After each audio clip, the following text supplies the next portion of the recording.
Ornitholestes was a rather intriguing and cunning dinosaur, one that would call the Jurassic equivalent of the African Serengeti its home, and be a part of the now forgotten ecosystem that housed an abundance of awe-inspiring creatures. This dinosaur managed to forge a niche for itself as one of the smaller predators in its environment. However, it would unfortunately go extinct about 153 million years ago. Although the cause of its extinction is currently unknown, there are clues as to why it might have died out.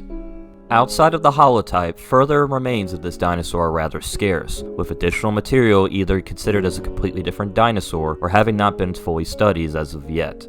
Furthermore, it has only been found in the northern part of the formation in what is now Wyoming. This seems to suggest that Ornitholestes was relatively rare and only lived in a certain part of the Morrison Formation. Therefore, it would make them particularly vulnerable to the environmental changes that would be easier for more common dinosaurs to adapt to. And it seems that despite its placement in the Coelurosaur lineage that managed to survive even the KPG mass extinction, Ornitholestes may not have been adaptable enough to survive the fierce conditions and the competition.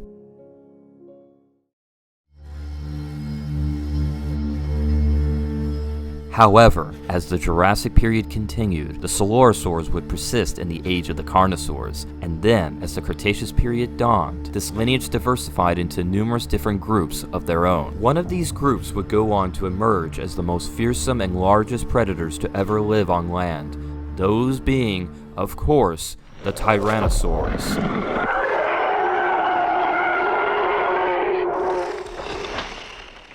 Meanwhile, the close relatives of Ornitholestes would bring about descendants that would be equally, if not more, successful, and would consist of some of the smartest, fastest, and most bizarre animals to have ever lived. These would be the Ornithomimosaurs and the Maniraptorans.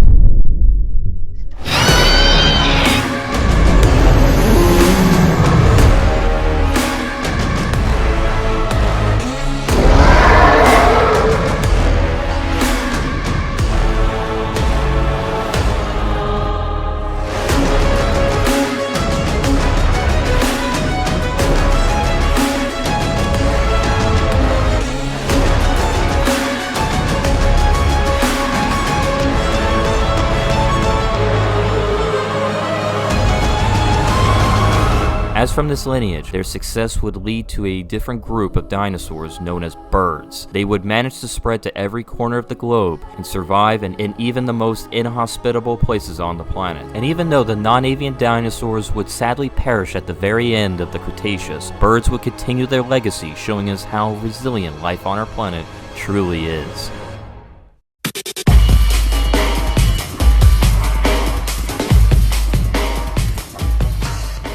And with that remarkable discovery of the first theropod to be uncovered in the 1900s, at the turn of the 20th century, it along with numerous other discoveries would kick off a new wave of paleontology, known as the Dinosaur Renaissance. Gone was the times of dinosaurs being depicted as lumbering, cold-blooded animals, but rather a new era where these magnificent beasts are seen as highly active and warm-blooded. And even though this animal went extinct millions of years ago, its legacy is not only that of one of the earliest members of Coelurosauria as a whole, but that of a dinosaur that gave paleontologists a brand new perspective on how these magnificent creatures would have behaved and what they could have looked like in life. And all of this can be traced back to the discovery of Ornitholestes, Osborn's robber bird.